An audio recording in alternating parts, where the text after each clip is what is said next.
से एक बेहद शांत स्वभाव के शख्स अबू बकर अल बगदादी को रिहा किया जा रहा था।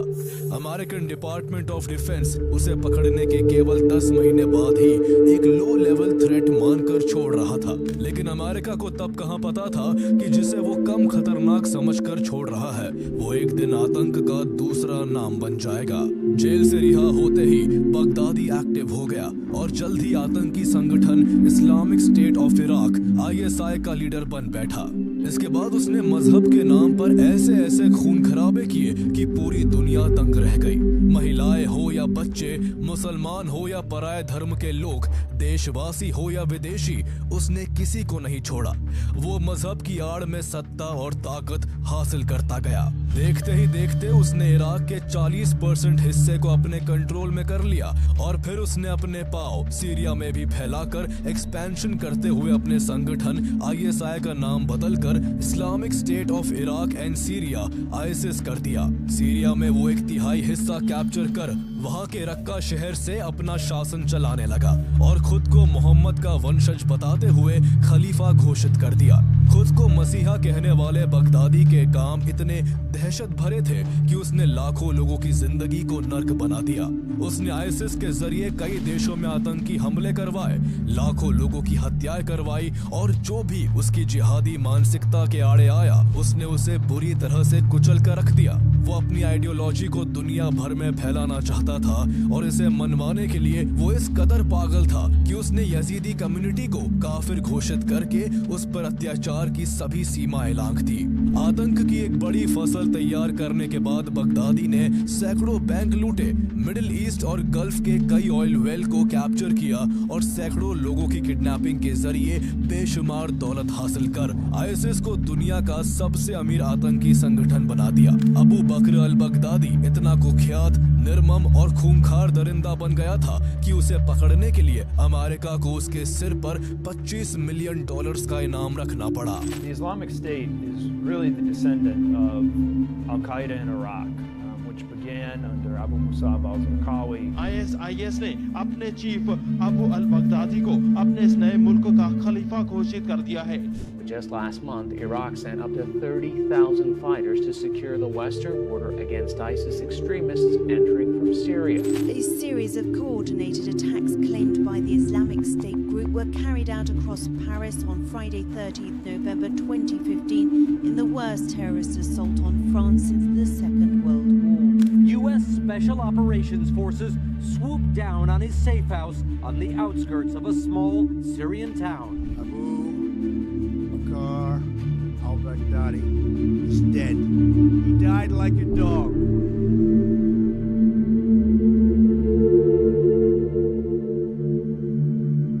अबू बकर अल बगदादी का जन्म 28 जुलाई 1971 को इराक के समारा शहर में हुआ था। उसका बचपन का नाम इब्राहिम अवाद इब्राहिम अल बादरी था। उसके पिता अवाद इब्राहिम एक रिलीजियस क्लरिक थे और उसका परिवार सुन्नी कम्युनिटी के अल बू बादरी ट्राइब से बिलोंग करता था। बगदादी ने अपनी early education Samarra high school से पूरी की और आगे की पढ़ाई के लिए कैपिटल सिटी बगदाद चला गया। वो पढ़ने में यूं तो एक एवरेज स्टूडेंट था, लेकिन उसकी मैथमेटिक्स काफी अच्छी थी। 10th क्लास के मैथ्स एग्जाम में उसके 100 में से 98 मार्क्स आए थे। अबू बकर अल बगदादी का इराकी मिलिट्री में शामिल होने का सपना था, लेकिन उसकी पुअर आईसाइट ने उसका ये सपना तोड़ दिया। बगदादी रिलीजियस माहौल में बड़ा हुआ था, इसलिए उसने इस्लामिक यूनिवर्सिटी ऑफ बगदाद से इस्लामिक स्टडीज में आगे की पढ़ाई जारी रखते हुए BA और MA की डिग्री हासिल कर ली। बगदादी पढ़ाई के दौरान एक सुन्नी मॉस्क के पास रहता था। उसे कुरान की आयतें मुंह ज़बानी याद थी। साथ ही वो और भी लोगों को कुरान का पाठ कराने और इस्लामिक लॉ शरिया का पालन करवाने में खूब रुचि रखता था, इसलिए उसके परिवार वाले उसे द बिलीवर कहा करते थे। इसी दौरान बगदादी में सलाफिज्म और जिहादिज्म की भावना भी पनपी। वो जैसे जैसे बड़ा हुआ उसके अंदर एक अजीब सा बदलाव आ रहा था। उसे ऐसा महसूस होता था कि आसपास के लोग इस्लाम को सही से फॉलो नहीं करते। ऐसे लोगों को देखकर उसका खून खौल जाता था। वैसे तो वो इंट्रोवर्ट था, लेकिन जब इस्लाम की बात आती तो वो बीच भीड़ में अकेला ही लड़ जाता। जहां अबू बकर अल बगदादी के अंदर गुस्सा बढ़ रहा था, तो वही उस समय इराक और अमेरिका के बीच पॉलिटिकल टेंशन काफी बढ़ चुकी थी।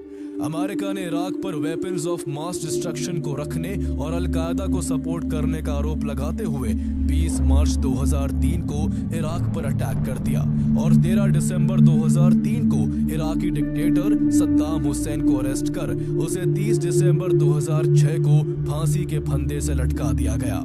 इस तरह इराक पर से सद्दाम का करीब 24 साल का शासन खत्म हो गया था और कुछ ही दिनों के भीतर अमेरिका ने यहाँ अपने मतलब की सरकार बनवा दी थी। चूंकि बगदादी के चाचा इराकी सिक्योरिटी सर्विसेज में काम करते थे जबकि उसका एक भाई इराकी आर्मी में ऑफिसर था, इसलिए उसे भी इराक में अमेरिकन इन्वेजन की पूरी जानकारी रहती थी। उसके मन में अब अमेरिका के लिए नफरत बढ़ने लगी थी। उसे ये बात कांटे के समान चुभती थी कि उसके देश में आखिर अमेरिका क्यों घुस बैठा है। अमेरिकन इन्वेजन के बाद से इराक में छोटी छोटी कई रीजनल ऑर्गेनाइजेशन खड़ी होने लगी थी। इस तरह के माहौल ने बगदादी को भी घेर लिया और उसने भी अपने सहयोगियों के साथ मिलकर इस्लामिस्ट इंसर्जेंट ग्रुप जमात जैश अल हल सुना वाल जमाहा बना लिया, जो अक्सर अमेरिकी सेना और उनके काफिलों पर हमले किया करता था। बगदादी इस ग्रुप की शरिया कमेटी का हेड था, जहां उसका काम युवाओं को इस्लामिक प्रीच में फंसाकर अपना ग्रुप ज्वाइन करवाने का था।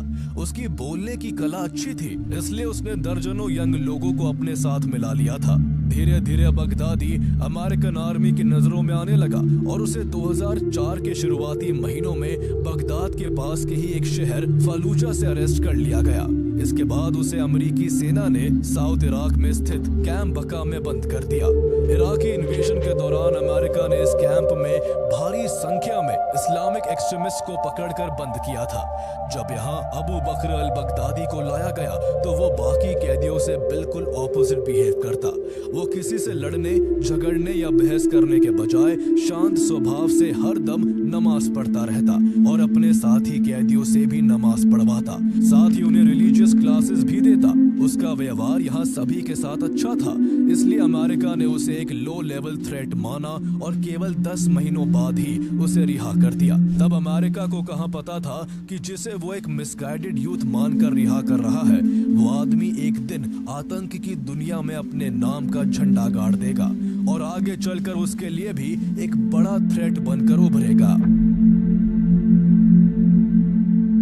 कैंप बका से रिहाई के बाद Abu Bakr al Baghdadi al Qaeda की affiliated organisation al Qaeda in Iraq AQI के कांटेक्ट में आया, जिसका नेतृत्व अबू मुसाब अल जरकावी कर रहा था।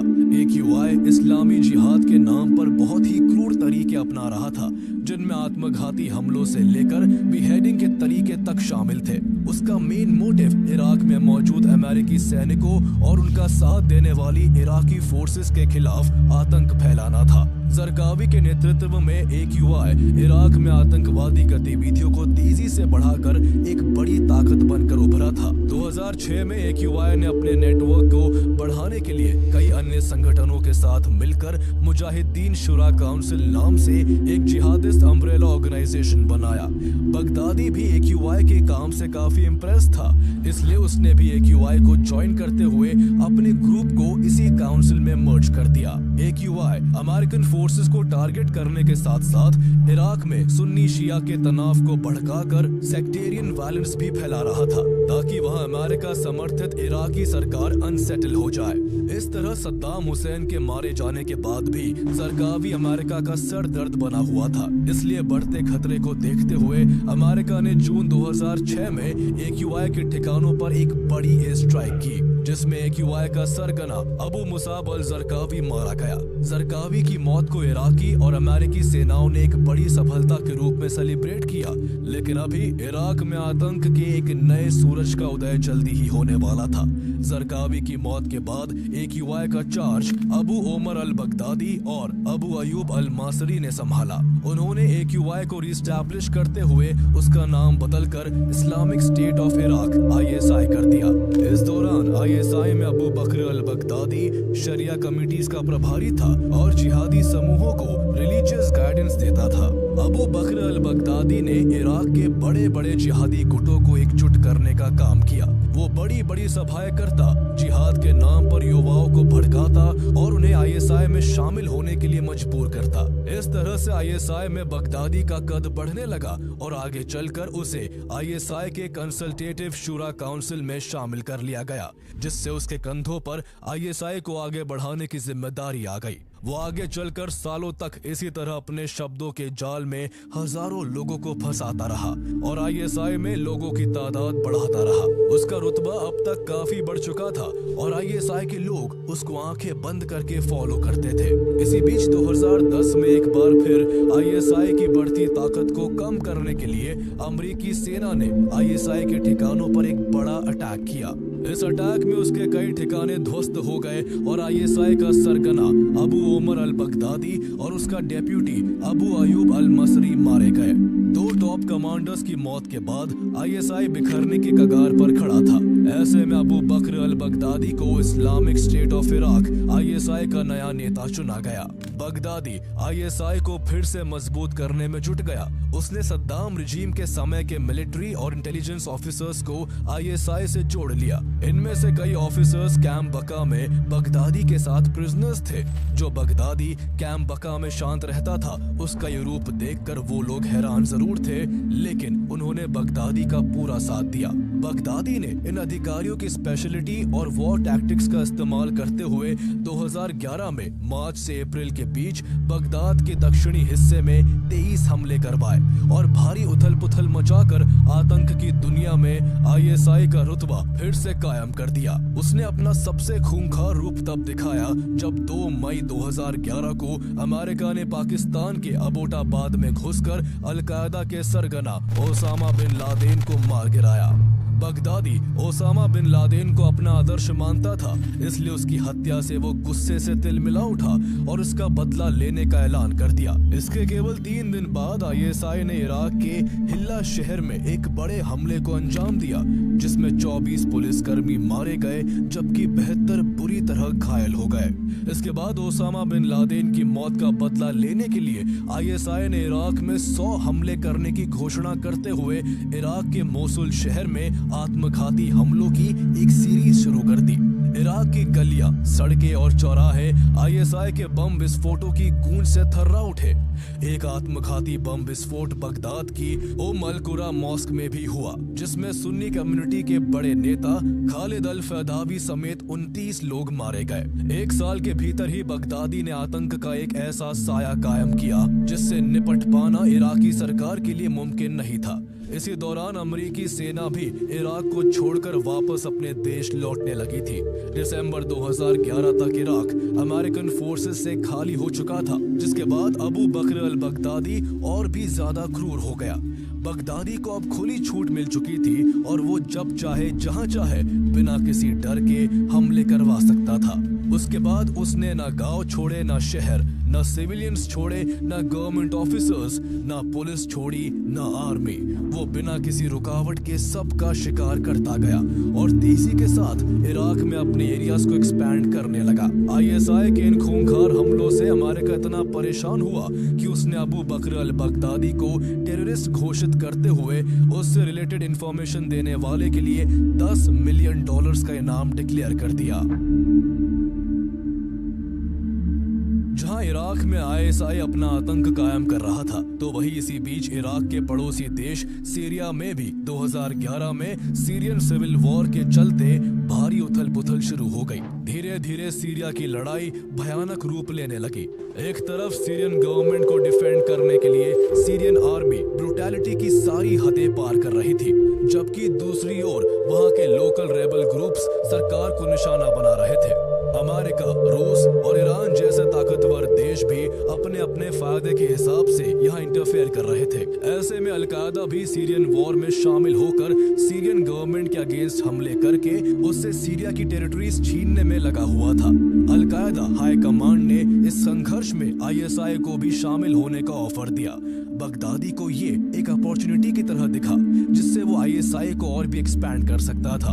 उसने अपने भरोसेमंद साथी अबू मोहम्मद अल जोलानी की लीडरशिप में अपने हजारों लड़ाकों को सीरिया भेज दिया।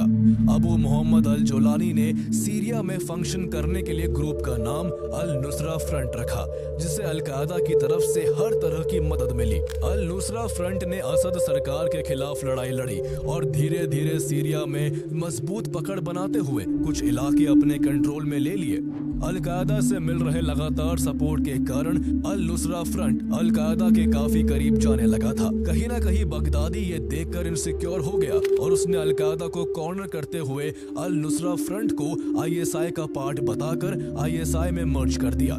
इसके बाद उसने इराक एंड सीरिया में एक साथ फंक्शन करने के लिए ISI का नाम बदलकर Islamic state of Iraq and Syria ISIS कर दिया। बगदादी का ये फैसला कभी उसके वफादार रहे अल नुसरा फ्रंट को बनाने वाले अबू मोहम्मद अल जोलानी और अल कायदा चीफ ऐमान अल जवाहिरी को पसंद नहीं आया।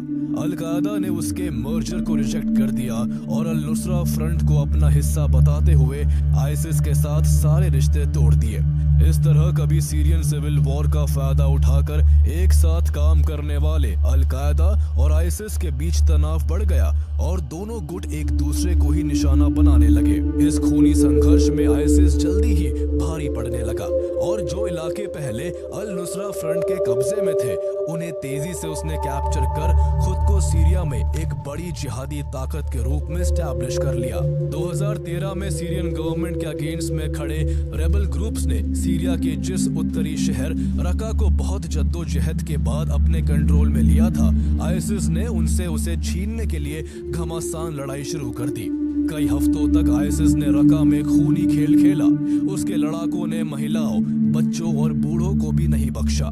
हजारों निर्दोष लोग मारे गए, जिससे जल्द ही लोकल विद्रोही गुट इस शहर को छोड़कर भाग गए और जनवरी 2014 तक रका ISIS के कंट्रोल में आ गया। इसके बाद ISIS ने यहाँ शरिया कानून लागू कर दिया और यहाँ अपने एडमिनिस्ट्रेटिव ऑफिस खोल लिया। रका अब बगदादी के चरमपंथी विचारों के हिसाब से चलने लगा था और जल्दी ही ISIS ने रका को अपनी डिफैक्टो कैपिटल डिक्लेयर कर दिया। जहाँ ISIS सीरिया में पांव फैला रहा था तो वहीं इराक में उसका जबरदस्त एक्सपेंशन चल रहा था। कई छोटे छोटे इलाकों, गांव और कस्बों को कंट्रोल में लेने के बाद ISIS के लड़ाके इराक के दूसरे सबसे बड़े शहर मोसुल पर कब्जा करने के लिए निकल पड़े। ISIS ने इतनी ताकत के साथ यहाँ धावा बोला कि केवल 5 दिन के अंदर इराकी आर्मी यूनिट्स मोसुल छोड़कर भाग निकली और 10 जून 2014 तक पूरा मोसुल उसके कब्जे में आ गया।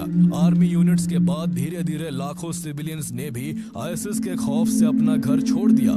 जो लोग बच गए और जिन्होंने ISIS के मन मुताबिक काम नहीं किया, उन्हें ISIS के आतंकियों ने मार डाला। मोसुल में भी रका की तरह शरिया लॉ लागू किया गया। अब मोसुल में लाखों जिंदगियां बगदादी के कंट्रोल में थी। साथ ही आर्मी के शहर छोड़ने के बाद अरबों डॉलर के मिलिट्री एसेट्स पर भी अब उसका अधिकार हो चुका था। अभी तक Abu Bakr al Baghdadi public appearances से दूर रहा था, लेकिन जब उसने देखा कि अब उसके अंडर इराक और सीरिया की बहुत इंपॉर्टेंट सिटीज है और लाखों लोगों पर उसका कंट्रोल है, तो उसने पहली बार पब्लिक में आने का फैसला किया। बगदादी मोसुल की एक प्रसिद्ध अल नूरी मस्जिद में पहली बार दुनिया के सामने आया। उसकी सिक्योरिटी में हर तरफ बंदूकें लिए उसके लड़ाके थे और सेफ्टी के लिए मस्जिद समेत आसपास के इलाके में इंटरनेट कनेक्शन और कम्युनिकेशन लाइंस को कट कर दिया गया था।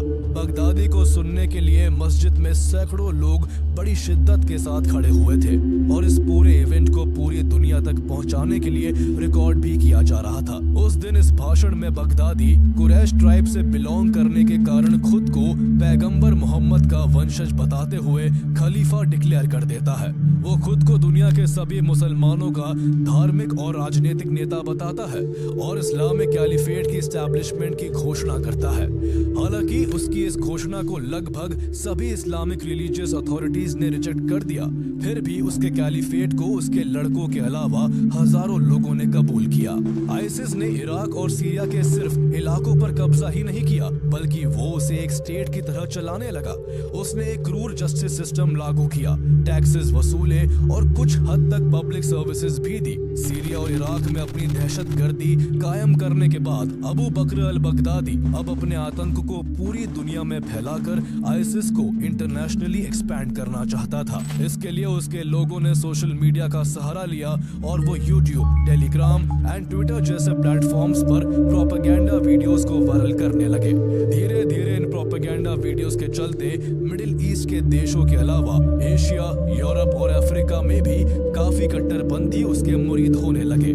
इसके बाद हजारों विदेशी लड़ाके आईसिस में शामिल हुए। साथ ही अफगानिस्तान में आईसिस, खोरासन और अफ्रीका में बोको हराम जैसे टेररिस्ट ऑर्गेनाइजेशन आईसिस के प्रति वफादारी की शपथ लेकर यहाँ उसके ग्लोबल एक्सपेंशन में लग गए। इतनी बड़ी टेररिस्ट ऑर्गेनाइजेशन को चलाने के लिए बगदादी को बहुत सारी दौलत की जरूरत थी, इसलिए उसने oil smuggling, bank robberies, taxation और एक्सटॉर्शन के जरिए खूब कमाई की। आईसिस पहले सीरिया और इराक में तेल के कुओं पर कब्जा जमाता और फिर वहां से क्रूड ऑयल को ब्लैक मार्केट में बेचकर अरबों रुपए कमाता।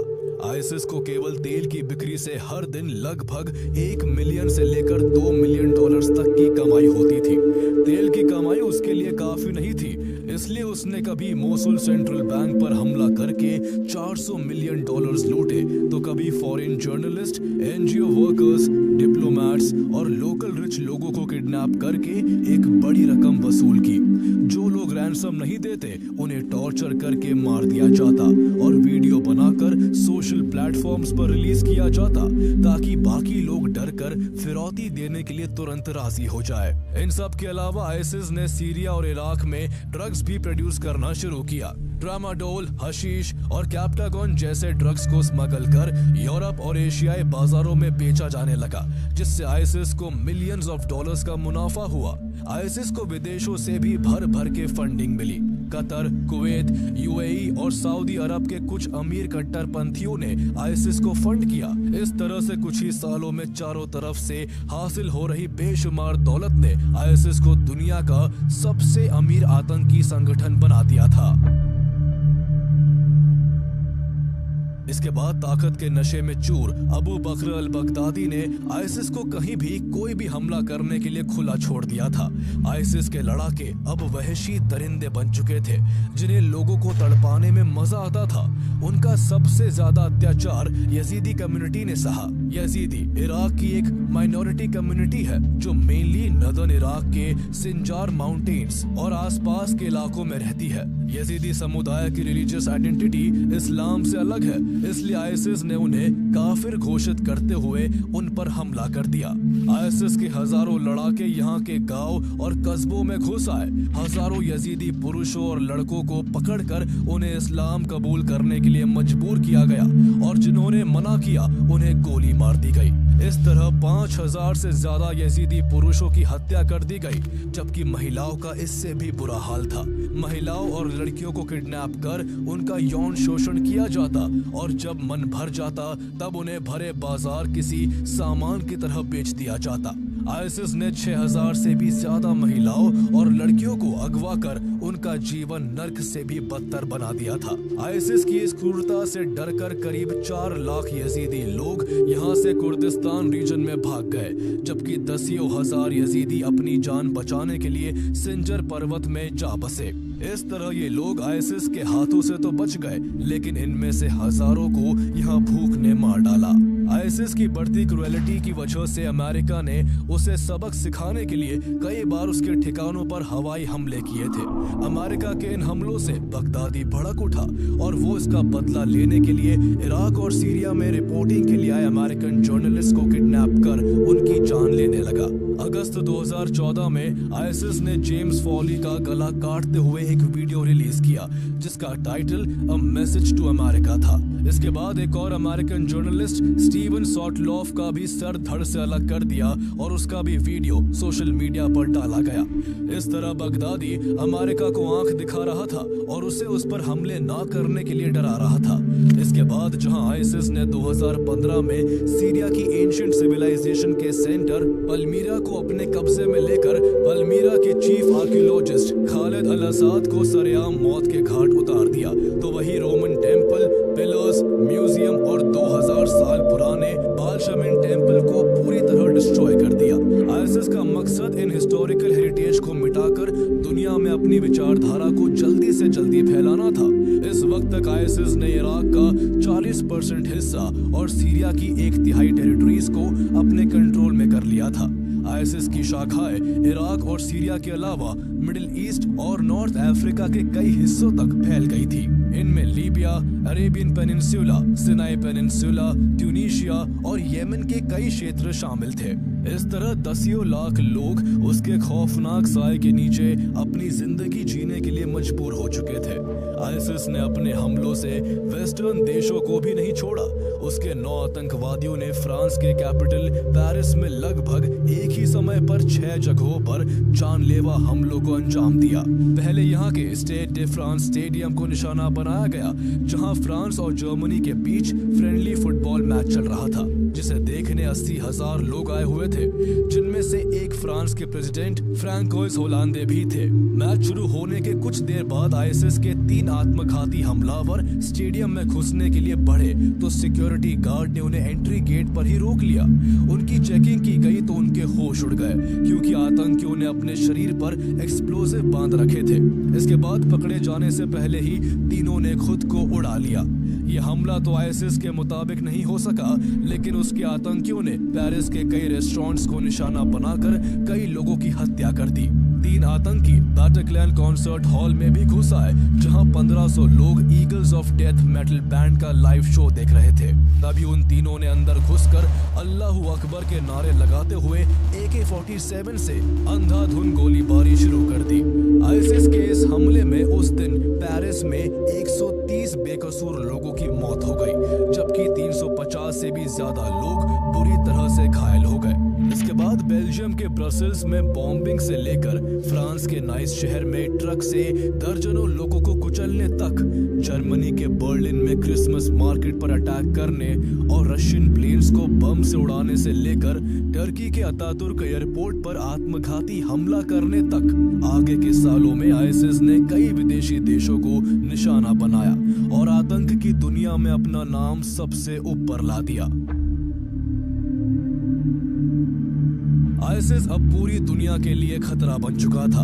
इराक और सीरिया के बाहर जिस हिसाब से उसने वेस्टर्न देशों में हमले किए थे, वेस्टर्न कंट्रीज को समझ आ चुका था कि अगर आईसिस को अभी नहीं रोका गया तो वो जल्द ही पूरी दुनिया को अपने आतंक की चपेट में ले लेगा। इसके बाद अमेरिकन फोर्सेस ने यूरोप और फ्रांस में एक्टिव आईसिस के मिलिटेंट्स को पकड़ने का अभियान चलाया और साथ ही रका पर हवाई हमले शुरू किए, जिसे आईसिस ने अपना कैपिटल घोषित कर रखा था।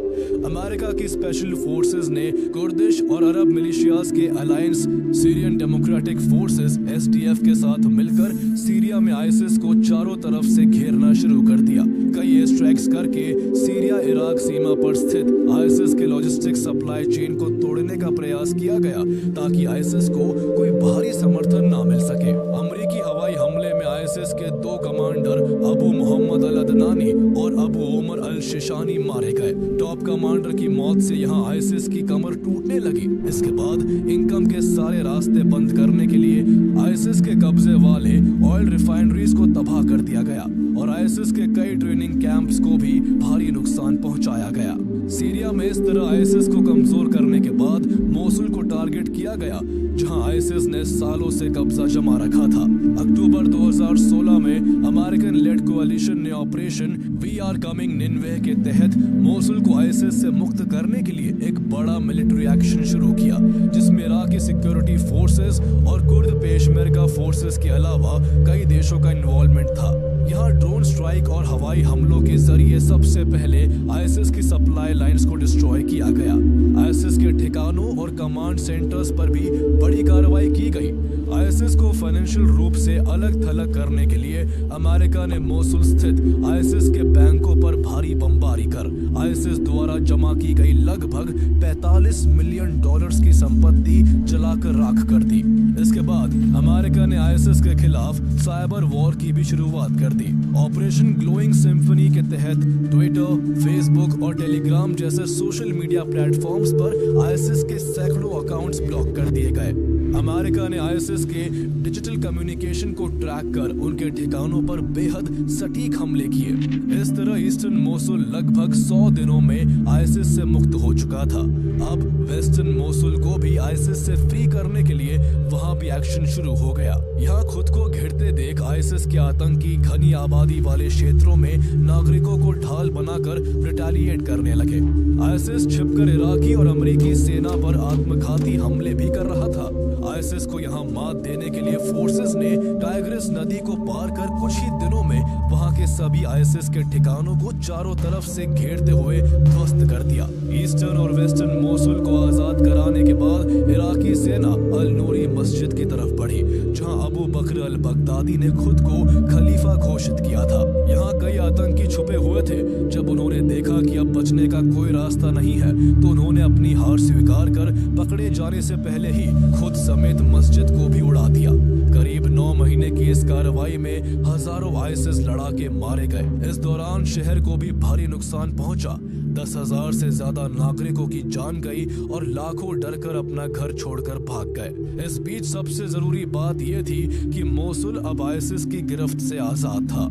2017 के शुरुआती महीनों में सीरिया के रका को भी पूरी तरह से आईएसएस के चंगुल से छुड़ाने के लिए अमेरिका के नेतृत्व में सीरियन डेमोक्रेटिक फोर्सेस (SDF) ने ऑपरेशन राथ ऑफ यूफ्रेटिस शुरू किया।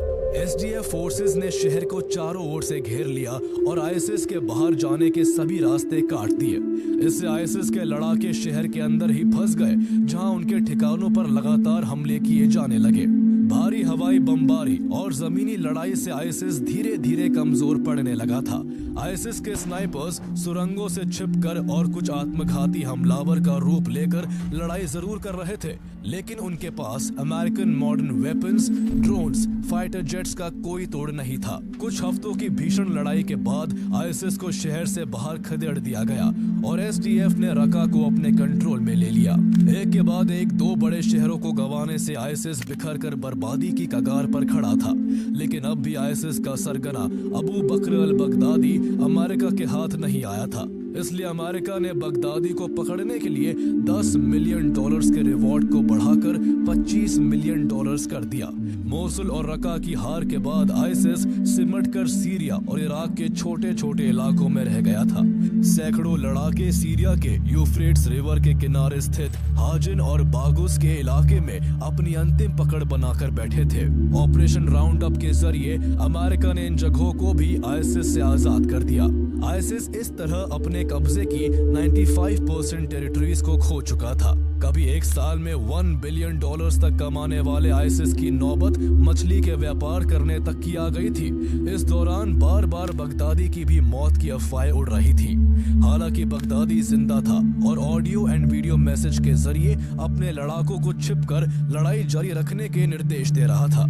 उधर अमेरिकन सिक्योरिटी फोर्सेस बगदादी की मौत की कहानी लिख रही थी। लगातार बगदादी की लोकेशन को ट्रैक किया जा रहा था। ऐसे में अक्टूबर में अमेरिकन फोर्सेस को सीरिया के इडलिब प्रोविंस में बगदादी के छिपे होने की खबर मिली। अमेरिका ने उसका दी एंड करने के लिए 26 अक्टूबर 2019 की रात ही ऑपरेशन केला म्यूलर शुरू कर दिया।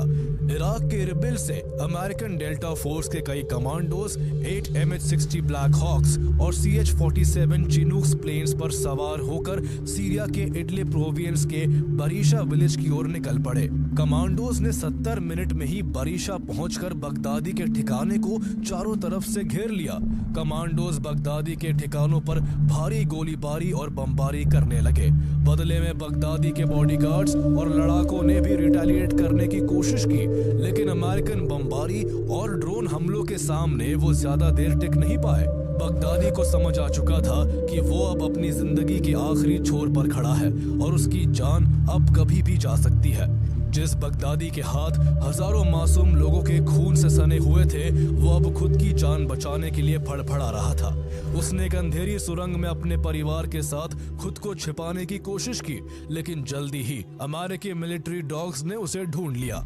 पकड़े जाने के बाद उसका क्या हश्र होगा, यही सोचकर उसने खुद को विस्फोटक जैकेट से उड़ा लिया, जिससे बगदाद